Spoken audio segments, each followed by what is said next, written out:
우리는 지난주에 마가복음 3장 그리고 오늘 우리가 읽었던 이 동일한 말씀을 통해서 제자로 부르신 그 영광스러움에 대하여 말씀을 함께 나누었던 기억이 있습니다. 여러분, 우리가 제자라고 할 때에 특히 예수님의 제자를 말씀하는 것이죠. 예수님의 제자는 누구라고 생각하시는지 지난주 말씀을 기억하실는지 모르겠습니다. 예수님의 제자는 어떤 사람이 예수님의 제자일까요? 지금이야 12제자가 없으니까 이제 우리도 예수님의 제자인가라는 의문점으로 시작을 해야 될 것 같습니다. 제자 훈련을 받는 사람이 제자입니까? 아니면 제자 훈련을 다 마치고 하나님의 말씀을 가지고 또 다른 또 영적인 재상산에 임하는 사람들이 예수님의 제자일까요? 아니면 예수님처럼 12제자를 택하셔서 제자 훈련을 하는 목사님이 예수님의 제자일까요? 분명하게 우리가 짚고 넘어가야 될 것은 예수님의 제자는 예수 그리스도를 영접한 사람이라면 그분이 비록 초신자이고 또 신앙의 연륜이 적다 할지라도 분명하게 그분은 예수님의 제자라고 말씀을 드렸습니다. 그러므로 예수님의 제자는 굉장히 포괄적이고 광범위하고 그리고 특별히 예수 그리스도를 영접했다는 의미에서 하나님께서 선택했다라는 그러한 은혜도 들어가 있기 때문에 하나님의 부르심을 받은 모든 사람들은 예수님의 제자라고 할 수가 있는 것이죠. 그러므로 저와 여러분, 우리가 이 시간에 함께 예배하는 우리 광주 사랑의 교회 믿음의 권속들도 예수님의 제자가 되는 것입니다. 그렇다면 예수님의 제자는 어떠한 일을 하기 위하여 우리 주님께서 친히 부르셨을까요? 우리 지난주에 마태복음 9장 말씀을 통해서 추수할 일꾼을 삼기 위해서 주님께서 제자를 부르셨다라고 말씀을 드렸습니다. 그리고 누가복음 6장에도 보면 오늘 본문과 동일한 내용이 들어가 있는데 누가복음 6장 말씀에 따르면 예수님의 구원 사역을 전파하기 위해서 주님께서 친히 12명의 제자를 세우셨다라고 살펴보게 되었습니다. 오늘은 이 말씀을 통해서 우리 한 걸음 더 나아가서 제자를 부르시는 예수님께서 친히 12제자를 부르셨을 때 이 부르심이라는 소명에 대해서 하나님께서 주시는 은혜를 함께 나누기를 원합니다. 예수님의 간절한 기대와 소망이 한 가지 있습니다. 그것은 이 땅에 하나님의 나라를 건설하는 것이었습니다. 이 땅은 어떤 땅입니까? 죄악이 관영하고 폐악한 땅이며 하나님이 하나님 되심을 인정하지 않는 그러한 땅입니다. 세상 권세와 그리고 또 세상의 힘을 가진 사람들이 지배하는 그런 곳이기 때문에 이 땅에서 하나님 나라를 건설한다는 것은 참으로 영광스러운 일이고 은혜롭고 보배로운 그런 일임에 틀림이 없는 것입니다. 우리 예수님께서는 죄와 사망의 그늘에서 신음하고 고통당하는 사람들을 대신해서 십자가를 지시기 위하여 이 땅에 오셨습니다. 그 사역을 한마디로 표현한다면 바로 하나님의 나라를 이 땅 가운데에 선포하시고 가르치시고 또한 회복시키기 위하여 그 사역을 감당하신 것이죠. 이 십자가 사건이야말로 의와 평강과 진리와 기쁨이 충만한 하나님의 나라를 완성하는 하나님께서 만들어 놓으신 아주 유일한 하나님 나라의 이 땅 가운데 임하게 하시는 하나님의 뜻이었던 것입니다. 하나님께서는 예수님께 바로 그러한 하나님 나라를 선포하시기 위하여 이 땅에 보내셨고 놀랍게도 예수님께서 하나님 나라가 가까웠다고 선포하시면서 그 일이 이제 시작이 되게 된 것이죠. 근데 주님께서 이처럼 하나님 나라를 선포하시면서 가장 먼저 하신 일이라면 오늘 본문에 따르면 12제자를 선택하는 일이었습니다. 예수님께서 12제자를 선택하셨다고 말씀을 드렸는데 주님께서 이 제자를 선택하신 기준은 무엇일까요? 우선 예수님께서는 정치와 그때 당시에 종교적인 중심지라고 할 수 있는 예루살렘에서 제자를 선택하지 않으셨습니다. 주님은 예루살렘까지 올라가셔서 큰 나팔을 불거나 광고판을 써붙이지 아니하고 정말 아주 작은 곳 이 갈릴리 땅에서 하나님 나라를 선포하시면서 예수님께서 12제자를 택하셨다는 것입니다. 아직은 12제자가 선택되지 않은 그런 상황이기 때문에 오늘 본문 이전에 이제 상황으로 우리가 되돌아가다 보면 마가복음 1장과 2장에서 주님은 친히 5명의 제자를 먼저 선택하셨죠. 그 5명의 제자들의 그 신분을 보면 높디 높은 예루살렘 공회원들의 사내들인 공의회의 그 공회원들도 아니고 율법 학자들도 아닌 것을 볼 수가 있습니다. 갈릴리 바닷가에서 그물을 깁고 또 그물을 씻고 있는 베드로를 부르셨고 또 안드레를 부르셨습니다. 그리고 세베대의 아들이라고 할 수 있는 야고보와 요한도 주님께서 친히 부르셨죠. 그리고 갈릴리 바닷가 세관 앞에 앉아 있는 알페오의 아들 레위도 부르셨습니다. 그의 직업은 세리였습니다.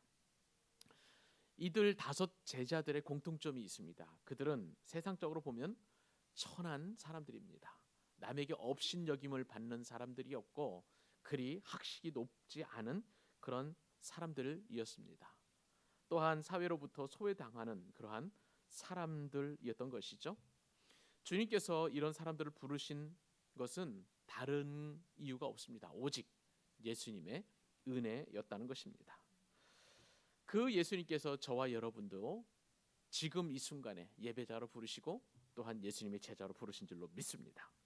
사도 바울은 그 은혜가 얼마나 큰지 다음과 같이 고린도전서 1장 27절로 29절 말씀을 통해서 생생하게 증언하고 있습니다.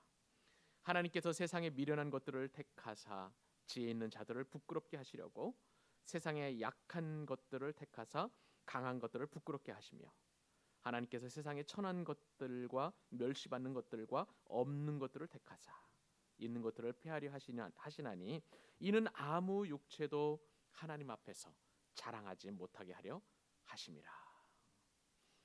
여러분, 사도 바울의 그 선택의 기준, 주님께서 선택하셨던 12 제자 그리고 주님께서 택하신 하나님 나라의 백성은 사도 바울이 볼 때 세상적으로 우리는 미련한 자들이라는 것입니다.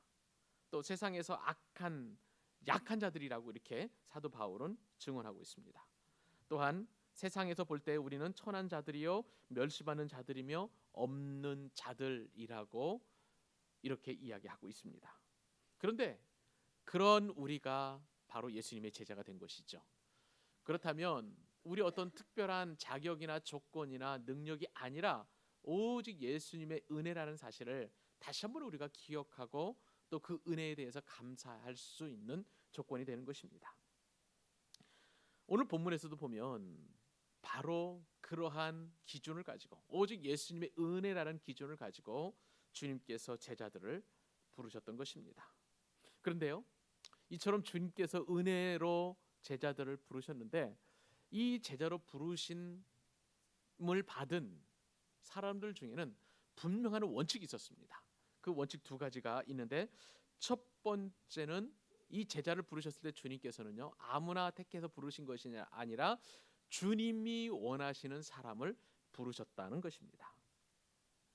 자, 13절 말씀에 바로 그 제자 삼는 그러한 기준이 나와 있는데 13절 말씀 다시 한번 우리 읽기를 원합니다. 함께 읽겠습니다. 시작. 또 산에 오르사 자기가 원하는 자들을 부르시니 나온지라. 이 말씀을 분명히 보십시오. 주님께서 산에 또 올라가셨습니다. 그런데 이번에는 제자를 부르시러 올라가셨는데 그 제자는 어떤 사람들입니까? 자기가 원하는 자들을 불렀다. 주님께서 그렇게 부르시니까 그 제자들이 그 주님 앞에 나온지라라고 성경에 기록되어 있습니다. 여러분, 주님께서 제자를 부르셨을 때 객관적인 평가 기준에 따라서 상호 비교해서 더 나은 자를 선택한 것이 아니라는 사실입니다. 우리는 회사에 취직하기 위해서 그 회사가 필요로 하는 인재가 되기 위하여 다양한 스펙을 쌓기도 하고 또 실력을 갖추려 무던히 애를 씁니다. 면접도 잘 치러야 되죠. 활력 있고 그 다음에 에너지가 넘치는 사람인 것을 소개를 해서 어떻게 하든지 간에 그 면접관의 눈에 들기 위하여 무던 애를 쓰는 것입니다. 그런데 주님께서는 이상하게도 하나님 나라를 만들어가고 완성해 갈 그 제자를 부르셨을 때에 이런 객관적인 기준이 하나도 없었다는 것입니다. 시험을 보지도 않았습니다. 면접을 보고 뽑은 것도 아니죠. 한 가지 원칙이 있다면 오직 예수님의 마음에 원하는 사람들을 뽑았다라고 성경에 이렇게 기록되어 있습니다. 여러분, 이러한 원칙은요, 하나님의 나라의 일꾼을 선발하는 성경적인 대원칙입니다. 이 원칙은 구약 성경이라고 해서 예외가 아닙니다. 구약에서도 보면 하나님께서는 자기가 원하시는 자들을 신앙의 열조와 선지자로 부르셨습니다. 우리가 너무나 잘 아는 아브라함, 믿음의 조상이죠. 그리고 열국의 아비로 하나님께서 택하셨는데, 원래 아브라함이 하던 일은 어떤 일이었냐면 갈대아 우르에서 우상 숭배하는 그런 직업을 갖고 있었던 이방신을 섬기는 제사장이었습니다. 또 이삭의 두 아들들이 있었죠. 에서와 야곱입니다. 이 쌍둥이 중에서 하나님께서 택한 사람은 누구입니까? 야곱이에요.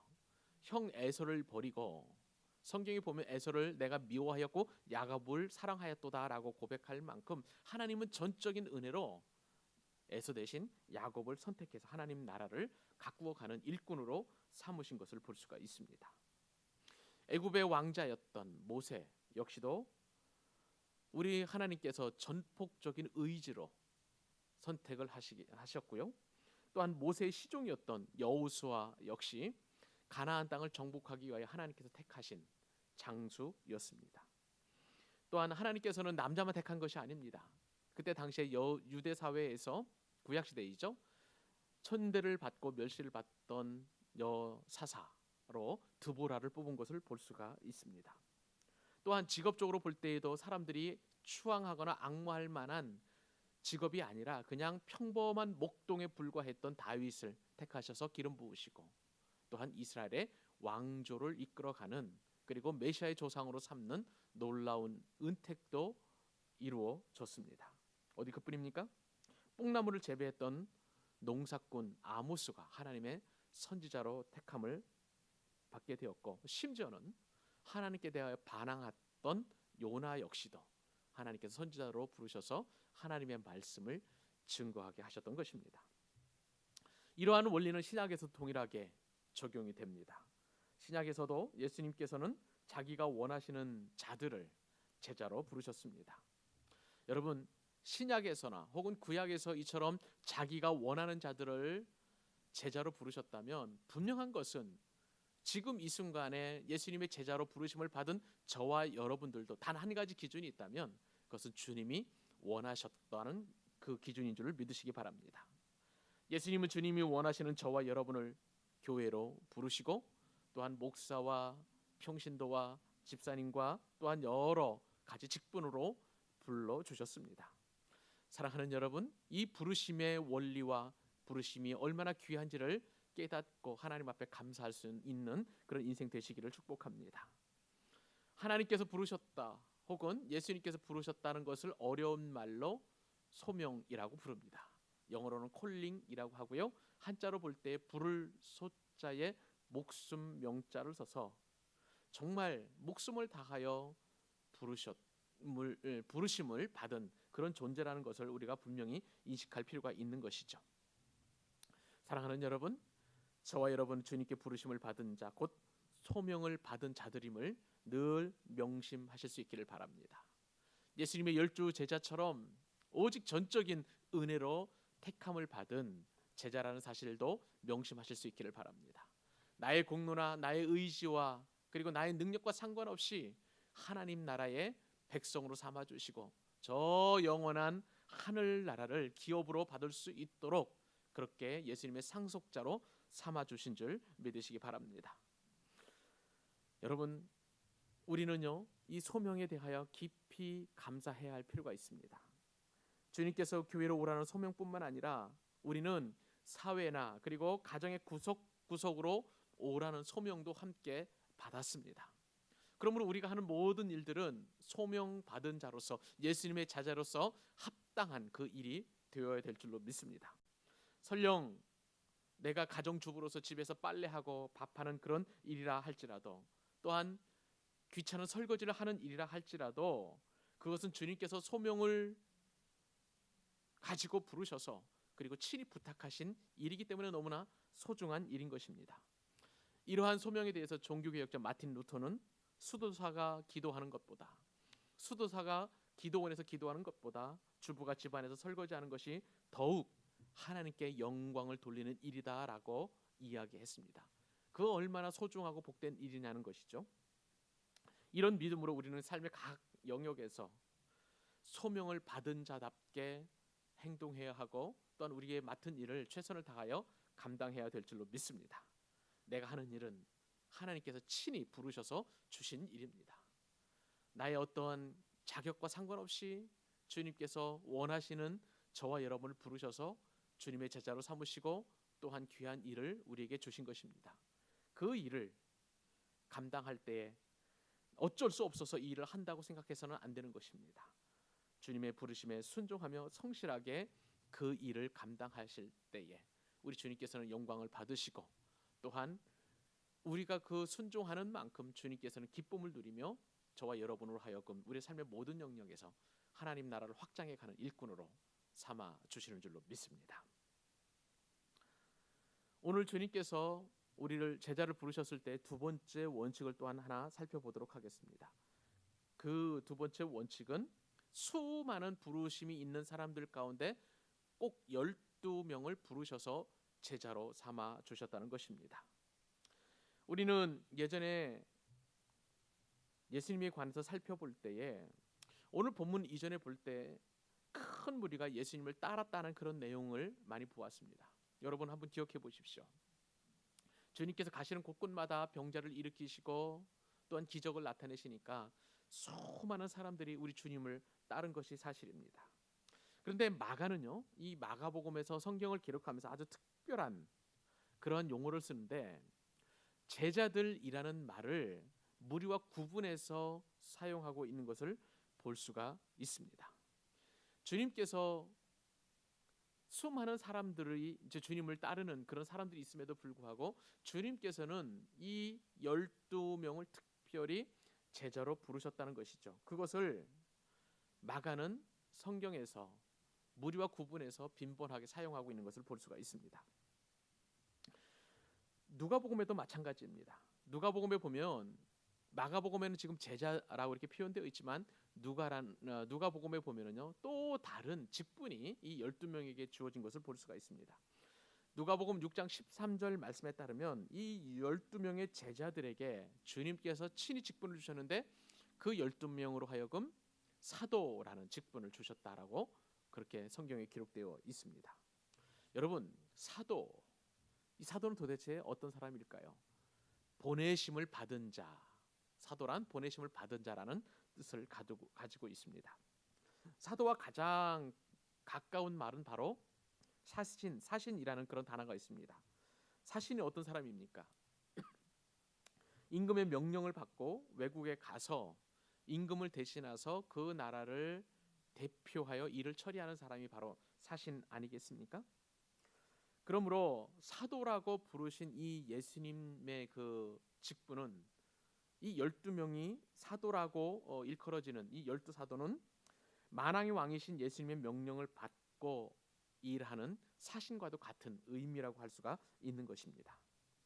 그러므로 12사도는 주님의 그 귀하신 어미로운 명령을 받고 하나님의 나라를 선포해 가는 아주 존귀한 사람들이라는 것을 우리가 느낄 수 있는 것입니다.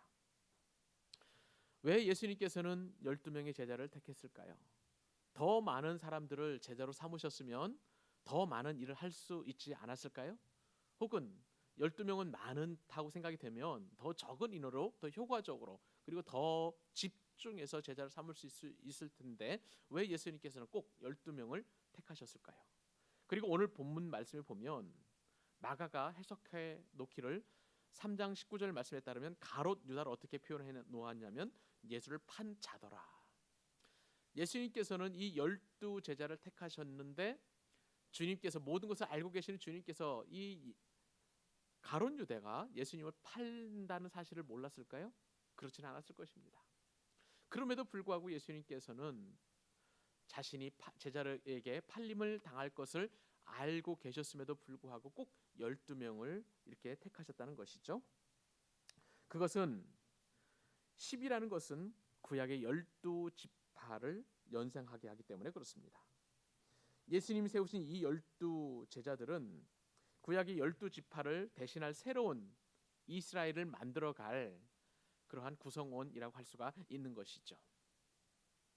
예수님께서는 이 12사도 혹은 12제자들을 통해서 구약에서의 12지파와 같이 하나님의 나라를 완성해 나갈 그러한 강력한 하나님의 제자로서 지금 택한 것을 볼 수가 있습니다. 주님께서는 이 12제자를 통해서 새로운 복음의 시대에 이 사도들을 통하여 새로운 하나님의 백성을 이루시고자 하는 상징적인 의미를 담아두고 계시는 것입니다. 여러분, 12지파는 어떤 사람들입니까? 구약시대에 선택받은 성도들이고 또한 예수님께서 세우신 이 12사도 역시도 신약시대에 선택받은 성도들을 대표한다고 할 수가 있습니다. 그러므로 저와 여러분은 12사도 속에 혹은 12제자 속에는 우리가 포함되지는 않지만 예수님께 받은 그런 포괄적인 의미에서의 제자들이면 틀림이 없고, 그리고 우리는 이제 장차 천국에 가게 되면 24장로들이 하나님 곁에 앉아 있음을 우린 눈으로 똑똑히 보게 될 것입니다. 그러므로 이런 소망과 이런 기쁨과 기대감을 가지고 주님의 제자로서 이 땅을 살아가야 되는 그런 의무가 있는 것이죠. 그런 은혜가 여러분의 마음 가운데, 그다음 여러분의 심령 가운데 깊이 심겨질 수 있기를 바랍니다. 예수님께서 제자를 부르신 목적을 우리가 더 깊이 한번 생각해 볼 수 있기를 바랍니다. 오늘 본문에 보니까 주님이 제자를 부르신 목적은 세 가지가 있습니다. 그 말씀이 바로 14절 말씀에 있는데요. 14절 15절 말씀입니다. 같이 한번 읽어보기를 원합니다. 자, 14절 15절 말씀 읽겠습니다. 시작. 이에 12를 세우셨으니 이는 자기와 함께 있게 하시고 또 보내사 전도도 하며 귀신을 내쫓는 권능도 가지게 하려 하심이러라. 주님께서 14절에 보니까 12명을 세우셨다라고 말씀하시고요. 이거는 왜냐하면이라는 뜻을 가지고 있습니다. 자, 첫 번째, 왜냐하면 어떤 의미가 있습니까? 자기와 함께 있게 하시려고. 여러분, 제자의 가장 큰 특권이 무엇인지 아십니까? 그것은 바로 예수님과 함께 하는 것입니다. 예수님께 동행하는 것이고, 예수님과 같이 먹고, 예수님과 같이 자고, 예수님과 같이 대화하고, 예수님과 교제하는 놀라운 특권이 바로 제자 가운데 있었습니다. 이 본문을 우리가 깊이 묵상해 볼 필요가 있는데, 제자는 그 어떤 것보다도 예수님과 함께 있어야 된다는 것입니다. 그런 다음에 이제 주님으로부터 파송을 받는 것이죠. 함께 있는 것이 보냄을 받는 것, 즉 파송하는 것보다 더 선행되어야 된다는 사실을 우리는 깊이 인식할 필요가 있습니다. 여러분, 우리 광기 사랑의 교회는요, 이 원칙을 중요하게 여기는 교회입니다. 우리가 하나님 나라를 건설하는 일에 있어서 주님과 함께 있고 주님과 교제하고 교통하는 것이 우선이고, 그렇게 해서 우리가 은혜를 받은 다음에 우리의 삶의 영역에서, 그리고 우리가 제자로서 파송을 받아서 주의 나라를 확장하는 일에 우리가 쓰임을 받게 되어야 되는 것이죠. 근데 이것이 뒤바뀌면 안 되는 것이죠. 주님과 먼저 교제하지도 않은 상태에서 교회에 봉사하고 주님과 깊이 만남을 갖지 않은 상태에서 예를 들어서 또 다른 일을 하게 된다면 우리는 주님께서 제자를 부르신 그 목적에서 벗어나게 되는 것이죠. 그렇게 하다 보면은 인간적인 욕망이나 인간적인 욕심이나 또한 인간적인 생각에 의해서 주의 일을 그릇되게 만드는 일이 허다한 것을 볼 수가 있습니다. 이것은 성경에도 많이 나타나 있는 이야기들이고, 또한 교회 안에서도 실제적으로 여러 가지 문제가 이 우선순위가 지켜지지 않기 때문에 일어나는 것을 볼 수가 있습니다. 제자는 움직이고 실천하는 게 우선이 아닙니다. 그 어떤 우선순위보다도 앞서서 주님과 함께 있으면서 주님의 음성을 들어야 되고 주님께서 가르치는 교훈을 배워야 하는 것입니다. 그리고 무엇보다도 그 나를 제자로 부르신 그분이 어떤 분이신가를 집중적으로 알아갈 필요가 있는 것입니다. 사역에 들어가기 전에 먼저 예수님과 인격적인 교제가 그만큼 중요하다는 것을 우리는 깊이 인식할 필요가 있는 것입니다. 여러분, 그렇다면 예수님께서 함께 하신다, 하는 것은 도대체 어떤 목적을 가지고 있을까요? 주님께서는요 우리와 함께 하심으로 말미암아 우리 각자와 교제하기를 원하시는 것입니다. 제자는 우리가 앞에서 살펴보았습니다마는 낮고 천한 신분을 가진 사람들이었습니다. 그러나 그럼에도 불구하고 예수님께서 그러한 제자들과 함께 하심으로 말미암아 그들을 멸시하지 아니하시고 인격적으로 대우하시고 함께 하시면서 그들의 부족함을 채워주시고 연약함을 극복할 수 있도록 격려하시는 말씀을 주셨습니다. 주님께서는 무려 3년 동안 이러한 제자들을 데리고 동행하시면서 숙식을 같이 하고 또한 하나님 나라의 아름다운 교훈과 그리고 그 내용을 가르쳐 주셨습니다. 예수님께서 하신 수많은 사역 가운데 가장 많은 시간을 할애한 것이 바로 이 제자 훈련이었습니다. 참으로 주님께서는 정말 하나라도 어떻게 하면 이 사람들에게 하나님 나라의 위대한 그리고 즐겁고 행복한 의와 기쁨과 평강이 충만한 이 나라를 누리면서 자기가 경험한 그 하나님의 나라와 교훈을 가르칠 수 있을까에 집중적으로 관심을 갖고 훈련을 하신 것입니다. 예수님의 사역 가운데 이처럼 많은 부분에 관심을 가지시고 집중하셨다면 오늘날 21세기를 살아가는 우리 광교 사랑의 교회에서도 어떠한 일을 해야 되겠습니까? 그것은 바로 제자 삼는 일이고 제자 훈련하는 일에 집중해서 관심을 갖고 그 일에 전념하는 것이 주님의 말씀에 순종하는 일인 줄 믿습니다. 저도 과거에는 많은 제자 훈련을 하면서 수많은 예수님의 제자로 부르심을 받은 분들과 많은 시간을 나누었습니다. 그분과 기도 제목을 나누고 그분들과 함께 식사를 하고 그분들과 함께 여행을 하고 그분들과 함께 말씀을 가지고 공부하며 주님께서 이 땅에 오신 목적과 주님이 어떤 분이시고 왜 예수님의 제자로서 삶을 살아야 하는지 수많은 강의와 그리고 간증을 통해서 함께 은혜를 나눈 기억이 있습니다. 우리 광교 사랑의 교회는 이처럼 제자 훈련에 전념하는 교회가 되어야 될 것이고 그 훈련과 그리고 그 과정 속에서 인격적 성숙과 그리고 다듬어지는 그런 과정을 거쳐서 하나님 나라를 확장하는 일에 세상 곳곳으로 파송을 해야 하는 사명이 있는 것입니다. 그러므로 제자 훈련의 참된 목적, 주님이 자기와 함께 하셨다라는 이 목적이 우리 교회 안에서도 이루어졌으면 좋겠습니다. 그 소망을 품고 그 기대를 가지고 하나님께서 원하시는 그 존귀한 교회의 목적을 이루어가는 우리 광교 사랑의 교회 될 수 있기를 주님의 이름으로 간절히 축복합니다. 나머지 제자를 부르신 목적, 여러 가지 또 다른 목적들이 있는데 그 부분은 다음 주에 우리 함께 은혜를 나눌 수 있기를 바랍니다.